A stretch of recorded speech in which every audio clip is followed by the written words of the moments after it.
últimas notícias que temos do dia. Rios e córregos inundando inúmeras cidades. Milhares sem energia elétrica após terrível furacão. 3 tufões acabaram de tocar o solo ao sul da cidade. E agora? O que é isso? Eu acho que é um terremoto. Eu nunca vi tais condições climáticas antes. Busquem abrigo imediatamente.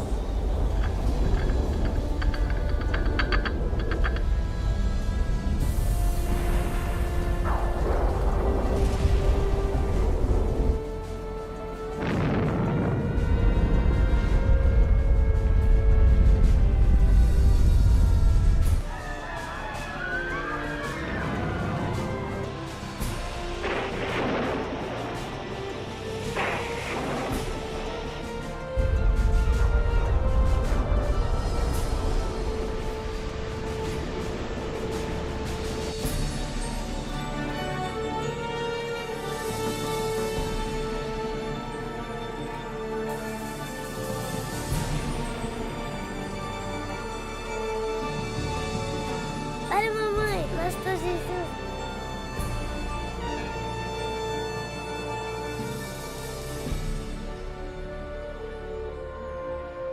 Os livros proféticos da Bíblia, conhecidos por muito tempo como mistério.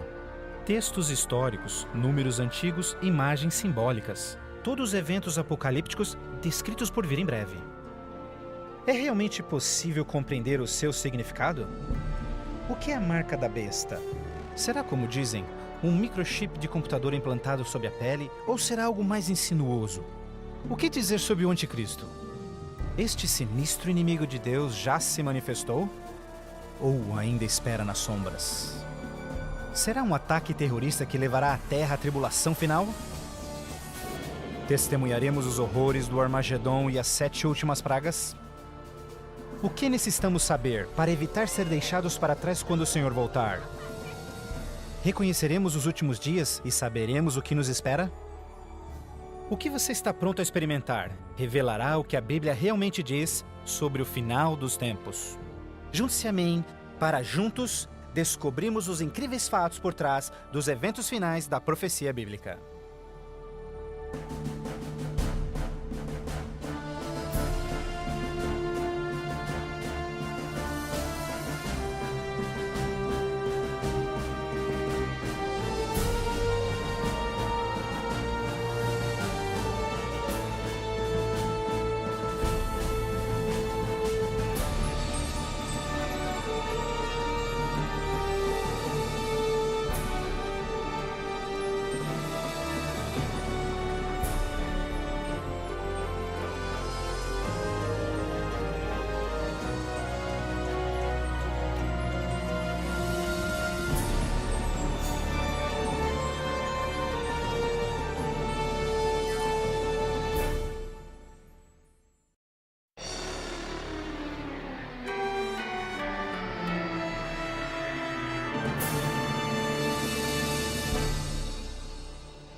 Mas você, Daniel, feche estas palavras. Cele o livro até o tempo do fim. Muitos correrão dele e para ele, e a ciência se multiplicará. O fim do mundo realmente ocorrerá? Se for, quando? Esta é uma das mais importantes e misteriosas perguntas de todos os tempos. O profeta bíblico Daniel predisse claramente que ao final da história do mundo, nós veríamos um aumento dramático no conhecimento. Já aconteceu? Considere, por exemplo, como os meios de transporte mudaram dramaticamente em épocas recentes. Por 60 séculos, o meio mais rápido de transporte foi viajar a cavalo. Agora, viagens que demoravam meses são realizadas em minutos.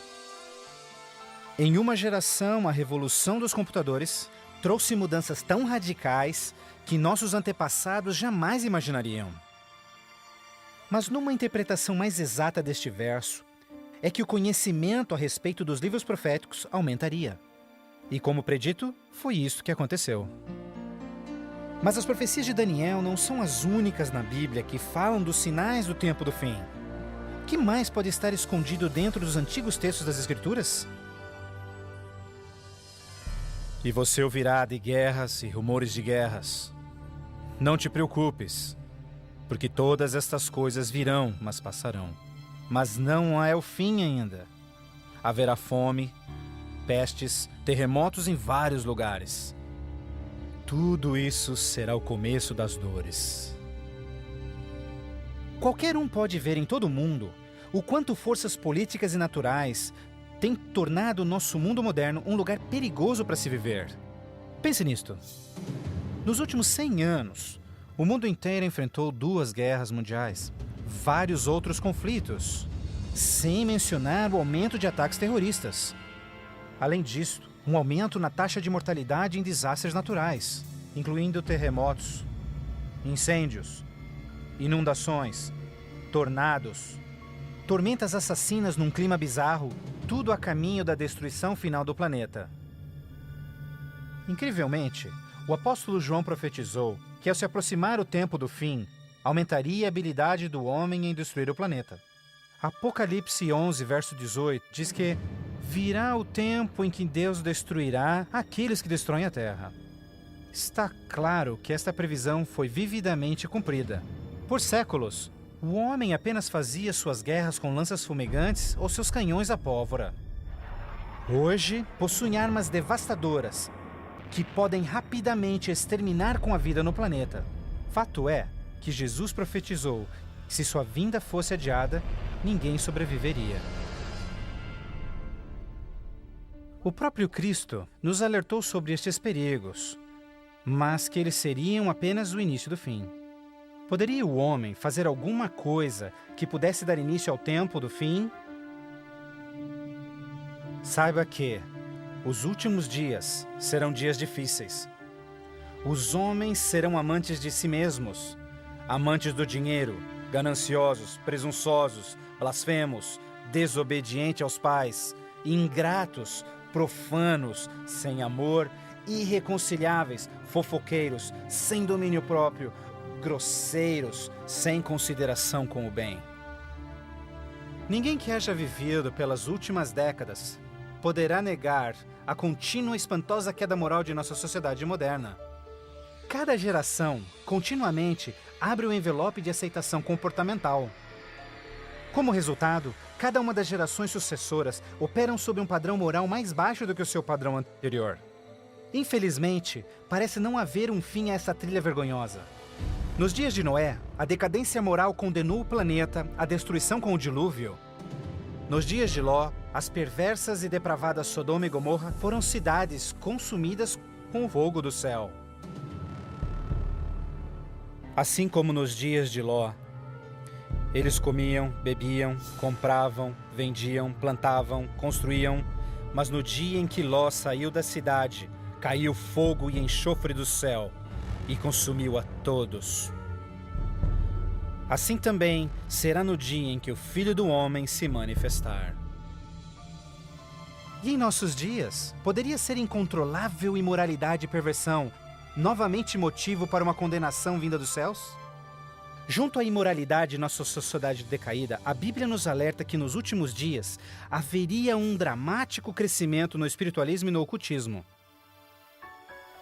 Agora o Espírito diz terminantemente que nos últimos dias alguns abandonariam a fé, dando ouvidos a espíritos enganadores e doutrinas de demônios. A prática de comunicar-se com os mortos, extensamente proibida pelas Escrituras, tem amplamente sido aceitas inclusive em igrejas modernas.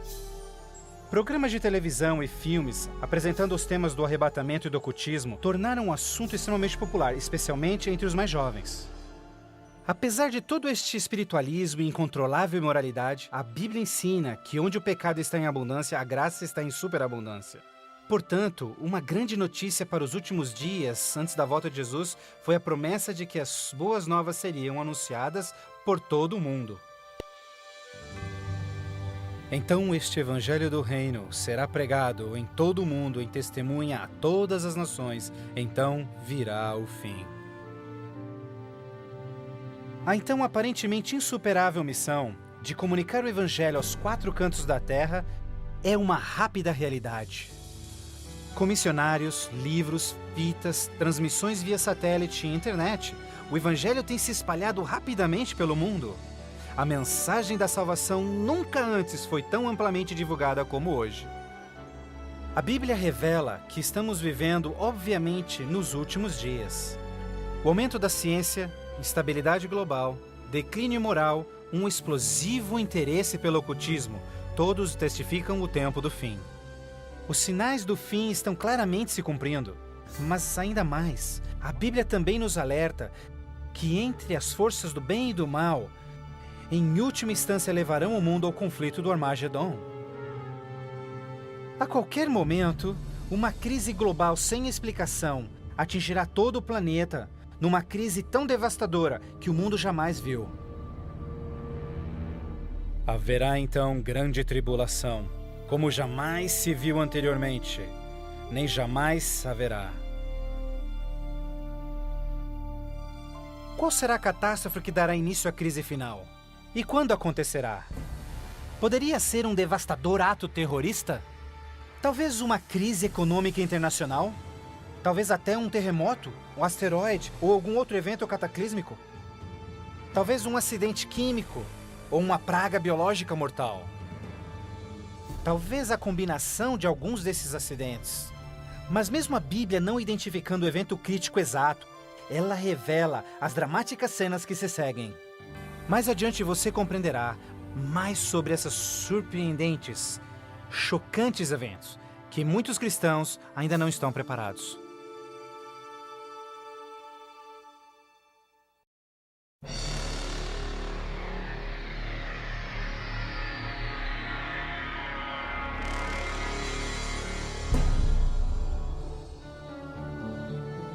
Ao iniciar-se a grande tribulação, líderes mundiais lutam em lidar com o aumento das calamidades. Enquanto isso, verdadeiros cristãos dedicados a Deus experimentam o maravilhoso poder do Espírito Santo. Após essas coisas, eu vi outro anjo que vinha do céu, e a terra estava iluminada por sua glória. Este grande poder que iluminava o povo de Deus é o próprio Santo Espírito. Em santa confidência, eles testificam de Deus, intervindo pelas igrejas e também chamando os perdidos para Cristo. Eles permanecem firmes na palavra do Senhor e exortam todos ao arrependimento e obedecerem os mandamentos de Deus. Numa atmosfera de reavivamento, agita-se a terra. O Santo Espírito compele ministros e membros de igrejas a juntos trabalharem intensamente pelo Salvador. Ao se manifestar o trabalho do Santo Espírito, realizações de ocultismo também se intensificarão. Demônios caídos aparecerão a muitos, disfarçados de queridos seus que já morreram, ou personagens bíblicos do passado. Eles falam de paz e esperança, porém apresentam doutrinas contendo erros perigosos e sutis. Sobre estes a Bíblia nos alerta, porque estes são espíritos do mal, realizando milagres. Como você pode imaginar, estas manifestações supernaturais influenciarão muitos e são poucos os que estão preparados a se opor. A esta altura, famílias e igrejas tornaram-se ineficazes no combate a esta crescente onda de fraqueza global. Em meio a este tumultuado ambiente político e social, as pessoas desesperadamente procuram um caminho para combater esta onda universal de imoralidade. Líderes políticos e religiosos apelam por seus constituintes, pedindo por medidas legais a restauração dos princípios de Deus e a paz na terra. Como resultado desta pressão enganosa, os governantes aprovam leis que conflitam diretamente com as leis de Deus. Mas esta não é a primeira vez que isso acontece na história.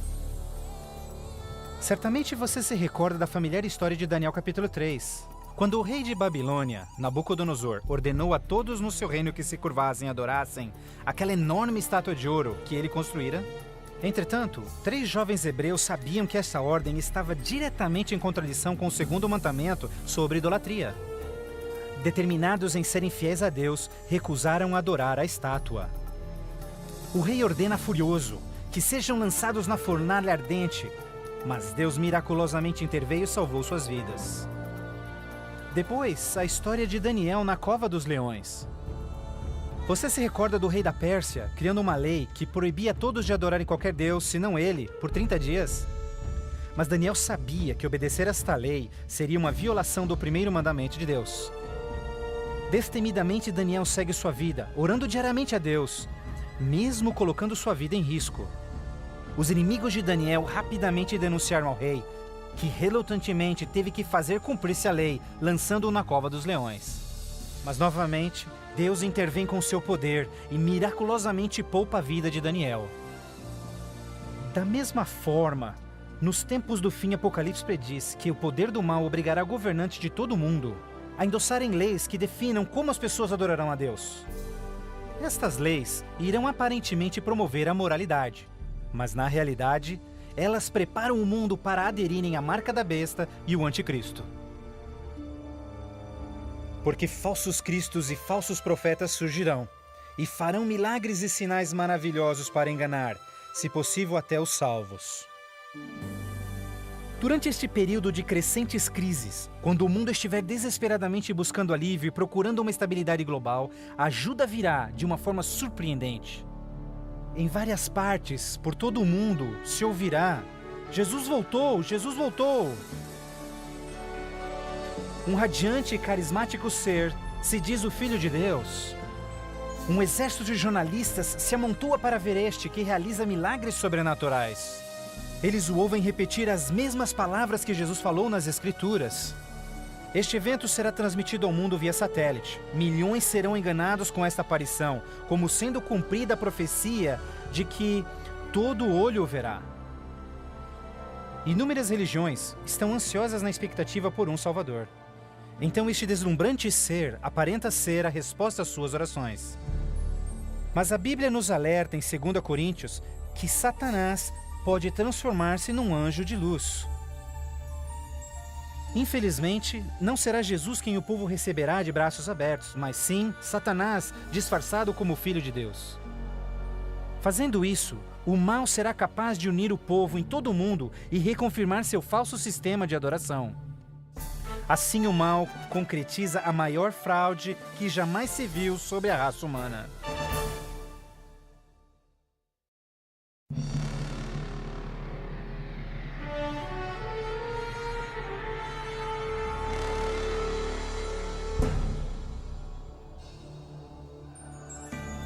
A fraude satânica prova ser uma poderosa e motivadora força para o mundo.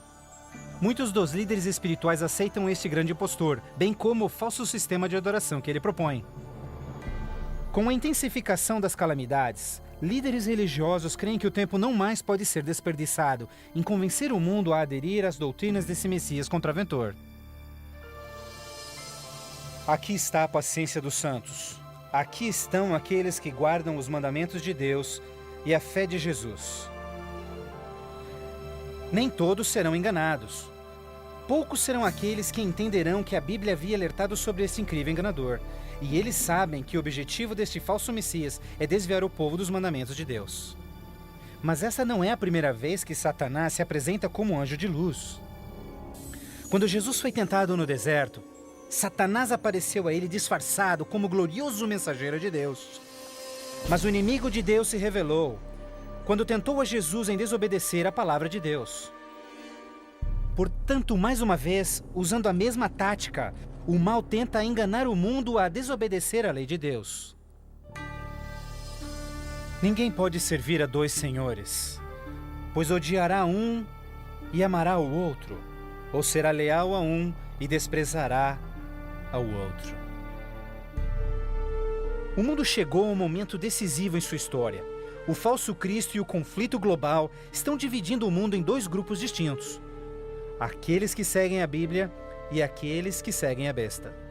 Ansiedade enche o coração do povo, e religião é o tópico supremo de todas as mentes.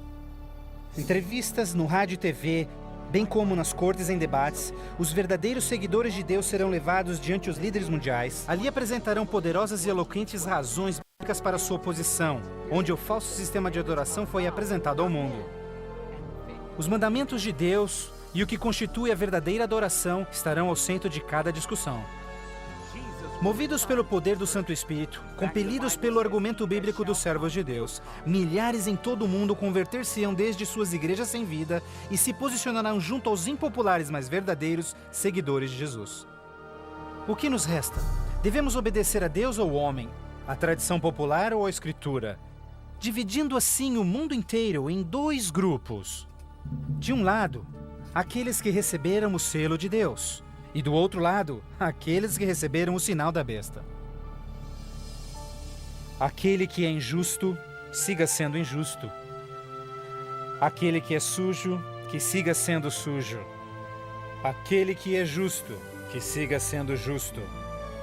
E aquele que é santo, que siga sendo santo. Este texto de Apocalipse antecede o próximo evento em que todo homem, mulher e criança fará sua final decisão a favor ou contra Cristo. Ao lado de Deus estão aqueles que em fé observaram sua palavra, mesmo diante oposição. No outro lado, aqueles que escolheram a religião de tradições humanas. Assim como as portas da Arca de Noé fecharam-se instantes antes do dilúvio, a porta da graça será finalmente fechada para o mundo e a graça de Deus não estará mais disponível para os perdidos. A segunda vinda de Cristo é iminente, mas primeiro, o mundo terá de atravessar as mais devastadoras pragas que jamais sobrevieram sobre a humanidade. Ouvi então uma voz vinda do templo dizendo aos 7 anjos: Vai e derrama sobre os povos as 7 taças da ira de Deus. O primeiro foi e derramou a sua taça sobre os povos, e se viu uma ferida feia e dolorosa nos homens que tinham o sinal da besta e que adoravam a sua imagem. A esperança começa a ser massacrada quando as 7 pragas do Apocalipse 16 começam a cair no mundo numa sucessão rápida de eventos. Estes serão os mais horríveis flagelos jamais vistos pelo homem. A primeira praga será extremamente dolorosa e provocará desmaios e agonizante sofrimento aos perdidos. Mais 6 devastadoras pragas rapidamente virão. O mar e os rios se tornarão em sangue. O sol terá tal força que provocará queimaduras com sua intensidade. De tal forma, praga após praga virão. O terror reinará, tornando o mundo inteiro prisioneiros do pânico. Durante este período, alguns dos salvos encontrarão abrigo em locais isolados e remotos, onde serão protegidos e mantidos por anjos do Senhor. Outros lançados em prisões, embora aparentemente abandonados pelo homem, não foram esquecidos por Deus. Os fiéis de Deus estarão protegidos das pragas, da mesma forma como os filhos de Israel foram preservados durante as pragas que caíram no Egito. Neste momento, os salvos passam por um momento de angústia em suas almas. O principal pensamento em suas mentes: estamos em paz com Deus? Finalmente, encontram paz em suas consciências confiando nas promessas de Deus. Assim sendo, o dragão irou-se com a mulher e foi ao seu encontro para guerrear com os demais filhos dela, aqueles que guardam os mandamentos de Deus e têm o testemunho de Jesus Cristo. Persuadidos pelo falso Cristo, os miseráveis perdidos têm como única esperança para alívio das devastadoras pragas a eliminação daqueles que se opõem a eles. Então a decisão é tomada para caçar e exterminar em apenas um dia o povo de Deus que teimosamente apegou-se às Escrituras. Assim sendo, o campo de batalha espiritual tem aqueles que seguem as tradições humanas e adoram a besta contra aqueles que amam a Jesus e obedecem os seus mandamentos. Esta é a batalha final do Armagedon, o mundo perverso que chegou finalmente ao limite da paciência de Deus. E finalmente o momento em que Deus entra em cena para resgatar os seus filhos fiéis.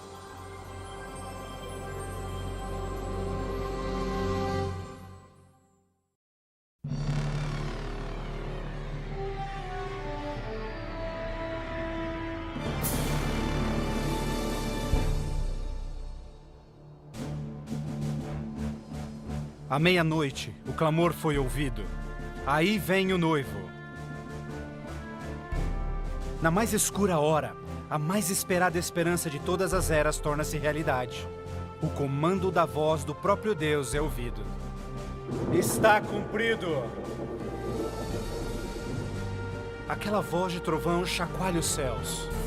Um imenso terremoto anuncia a aproximação do poderoso exército dos céus.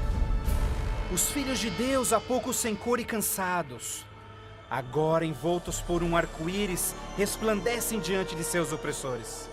Suas faces brilham, ao contemplarem seu Redentor e o vasto exército de anjos que vieram para levá-los para casa.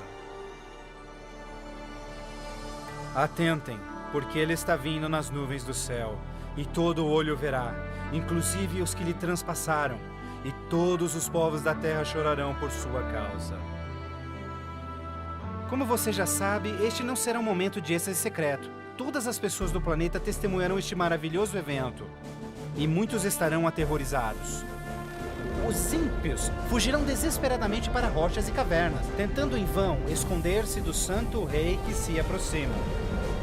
E como Jesus prometeu, os homens maus responsáveis por seu julgamento e crucifixão serão ressuscitados para presenciarem seu retorno nas nuvens do céu. Porque o Senhor, o próprio Deus, descerá dos céus, e como trovão, e com a voz do arcanjo, com o som de trombetas de Deus, os mortos em Cristo serão primeiramente ressuscitados. Um grandioso som de trombetas é ouvido pelos céus, e a poderosa voz de Deus chamará os santos que dormem no Senhor desde todas as épocas, dizendo: Despertem, despertem, despertem vós que no pó da terra dormem, levantem-se. Por toda a extensão do planeta, um exército de santos se erguerá do pó da terra. Despertarão cheios de juventude, glorificados e revestidos de imortalidade, sem nenhum traço de enfermidades ou defeitos. E aqueles que ficarem vivos nestes momentos finais serão também transformados. Num instante, receberão um novo corpo imortal. Os ímpios contemplarão em angústia todos estes incríveis sinais. Então nós, os que estivermos vivos, seremos todos levados junto deles nas nuvens para encontrarmos com o Senhor nos céus, e ali nós viveremos para sempre com o Senhor. Com o mundo inteiro em convulsão, os remidos voarão alto e serão erguidos acima da destruição. Eles voarão para a felicidade com o Senhor junto às nuvens de anjos. Nem dor, nem pecado, nem tristeza jamais haverá. O véu que os separava de seu Deus é para sempre removido, e contemplam agora o seu Deus e seus anjos face a face. E naquele dia, o dia da destruição de Deus, será de uma extremidade da terra a outra, e não haverá nem pranto, nem ajuntamento, nem funerais. Eles serão todos como lixo sobre toda a terra. Aos que ficarem para trás, o caos reinará no planeta. Entre os furacões, os gemidos de demônios, os terremotos, oceanos ferventes, ilhas submersas. Densas e escuras nuvens despejam tempestades gigantescas de granizo. Os ímpios que sobreviverem a essas catástrofes, em breve serão destruídos pela presença da glória de Deus. Seus corpos espalhados pela terra despojada pelos eventos finais. Então, pela primeira vez desde a fundação da Terra, o planeta está completamente abandonado e sem vida. Apenas Satanás e seus anjos caídos restarão como resultado de sua rebelião.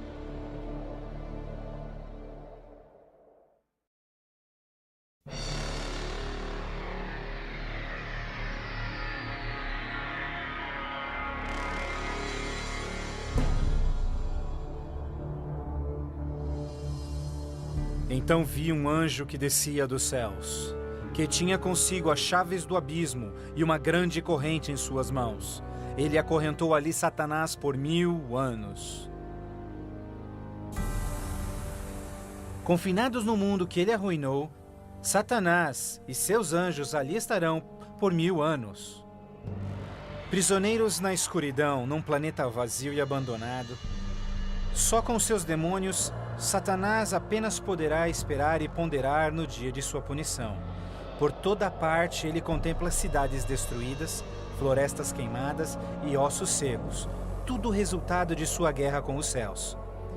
Confinado num vasto abismo, solitário, sem ninguém para tentar ou manipular, ele se torna absolutamente miserável. Então vi tronos, e eles se sentavam neles, e o julgamento era comissionado a eles. E eles viveram e reinaram com Cristo por 1000 anos. Enquanto Satanás pensa em seu destino, os remidos desfrutam sem palavras as alegrias dos céus. Cada um deles conhece então o seu anjo da guarda, que responde a cada uma de suas perguntas sobre as suas vidas. Então Deus, num ato de revelação absoluta, os convida a participarem como juízes, abrindo diante de si os registros dos que se perderam. Os remidos, neste momento, têm a oportunidade de entenderem por que algumas pessoas que esperavam ver ali não completarem a jornada. Os pensamentos dos ímpios são agora vividamente expostos e o véu é removido, revelando as batalhas espirituais que se levantaram por salvar-se-lhes as almas.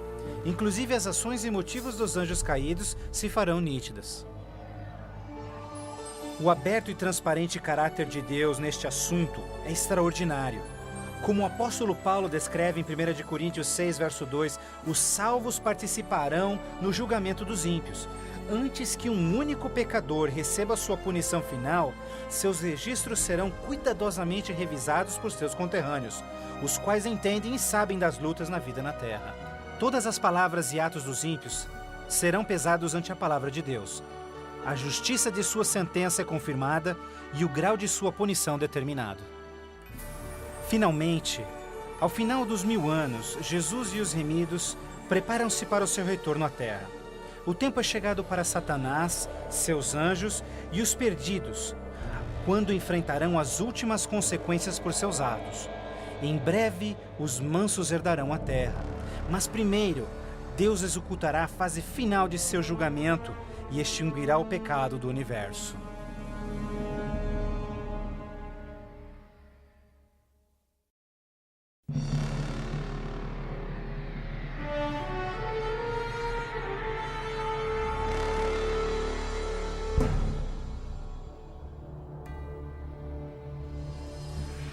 Então eu, João, vi a cidade santa, a nova Jerusalém, descendo dos céus desde a presença de Deus, vestida como uma noiva, adornada para o seu esposo.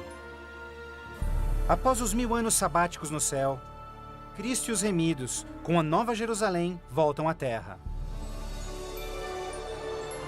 Ao se aproximar a cidade do planeta desolado, Jesus comanda que os ímpios voltem à vida desde o pó da terra.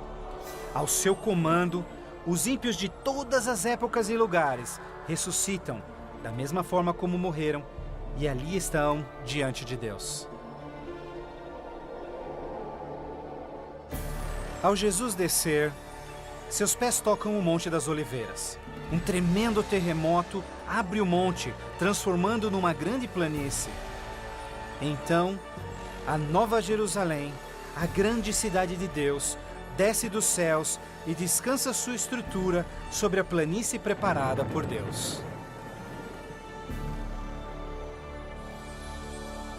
Agora, quando os 1000 anos terminarem, Satanás será solto de sua prisão, e então irá atrás de enganar as nações, a fim de uni-los para guerrear. Incrivelmente, Satanás consegue iludir seus seguidores mais uma vez e arregimenta-os para capturar a cidade celestial pela força. Generais e homens de guerra de todos os tempos, juntos unem suas habilidades para prepararem-se para o que eles imaginam ser a batalha monumental. Por este ato, os ímpios revelarão que seus corações não se converteram. Se fosse possível, eles destruiriam a Deus e seu trono e tomariam a cidade santa pela força. Pouco percebem eles que essa guerra fútil já estava perdida mesmo antes de começar. O juízo final chegou. Então eu vi os mortos, grandes e pequenos, todos diante de Deus.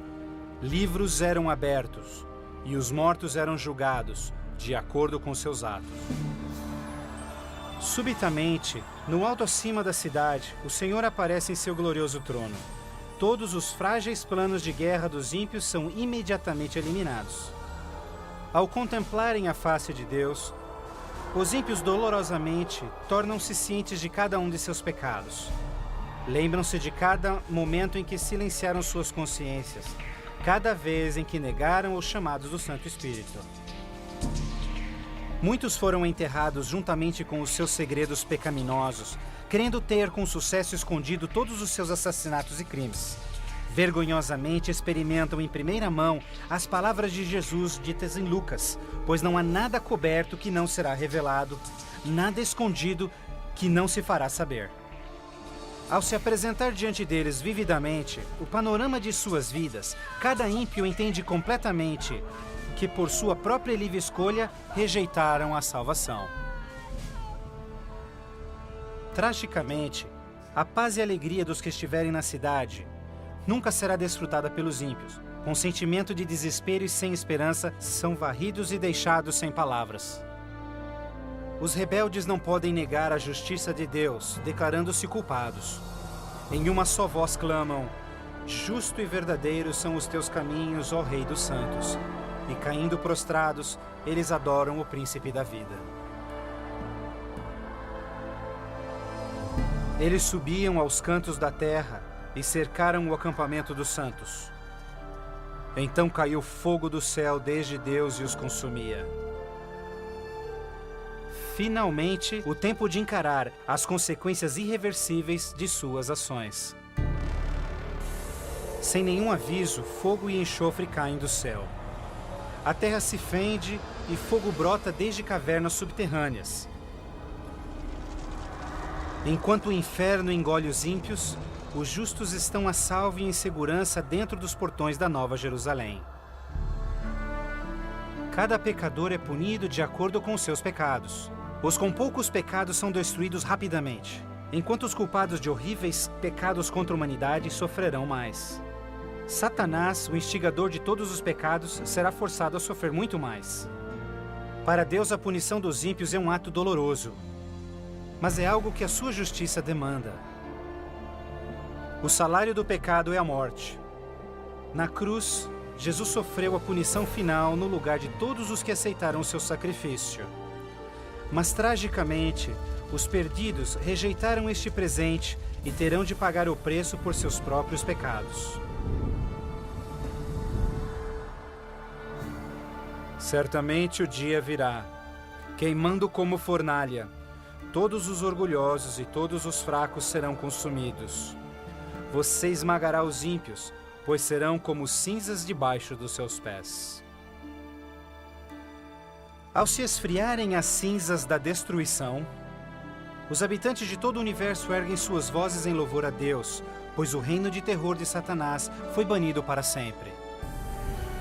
Assim, com a paz no cosmos eternamente garantida, Deus agora dedica sua atenção à criação de um novo céu e uma nova terra.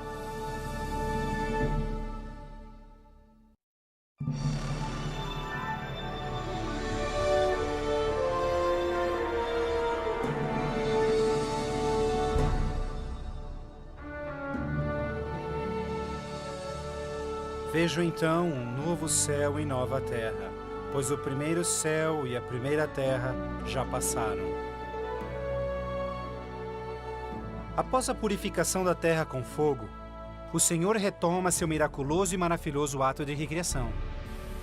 E pelo poder de sua palavra, a terra é restaurada à forma de seu lindo Éden. Ao seu comando, um lindo e verdejante carpete de grama cobre o planeta. Outro comando, terra e água voltam à vida. Incontáveis, complexos e magnificentes criaturas de todas as espécies pacificamente exploram um novo paraíso. A vigorizante atmosfera é pura e doce. A terra torna-se uma grande vitrine de criativa genialidade. E Deus enxugará as lágrimas de todos os olhos. E não haverá mais morte, nem sofrimento, nem pranto. Não haverá mais morte, pois as primeiras coisas são passadas. A segurança do universo está garantida. Com a Nova Jerusalém como sua capital, todas as criaturas regozijam-se no amor do domínio de Deus. Aqueles que foram resgatados da destruição eterna compartilham uma especial união com seu Criador, o que nenhum outro ser celestial poderia apreciar. Embora pecado e pecador foram para sempre destruídos, um traço desta grande rebelião ainda permanece. O que aconteceu com essas mãos? Estas são as marcas nas mãos, nos pés e no lado de Jesus. Ao passarem-se os dias inesquecíveis da eternidade, todas as memórias tristes e dolorosas se dissipam na glória brilhante e esplendorosa dos céus. Não mais atrelados a uma vida passageira, os imortais filhos de Deus são agora livres para alcançarem suas mais amplas ambições. Com ilimitada capacidade de absorver mais e mais conhecimento, revigoram as suas mentes. Sem barreiras, seus limites não mais os prendem à terra. Os remidos são agora livres para explorarem as maravilhosas obras de Deus em todo o universo. O céu é um lugar de perfeita paz e harmonia, onde o amor por Deus e pelos outros preenche todos os corações. A Bíblia promete que este reino pode ser seu eterno lar. Jesus deu-se em sacrifício na cruz para oferecer-te perdão e vitória sobre o pecado. Mais que qualquer coisa, Jesus quer que você viva com Ele neste novo lar. Se bem que Ele desesperadamente quer te salvar, Ele não pode forçá-lo em aceitar este presente. Você deve aceitá-lo por si mesmo. Por que não aceitá-lo hoje? Peça-lhe agora e Ele entrará em seu coração.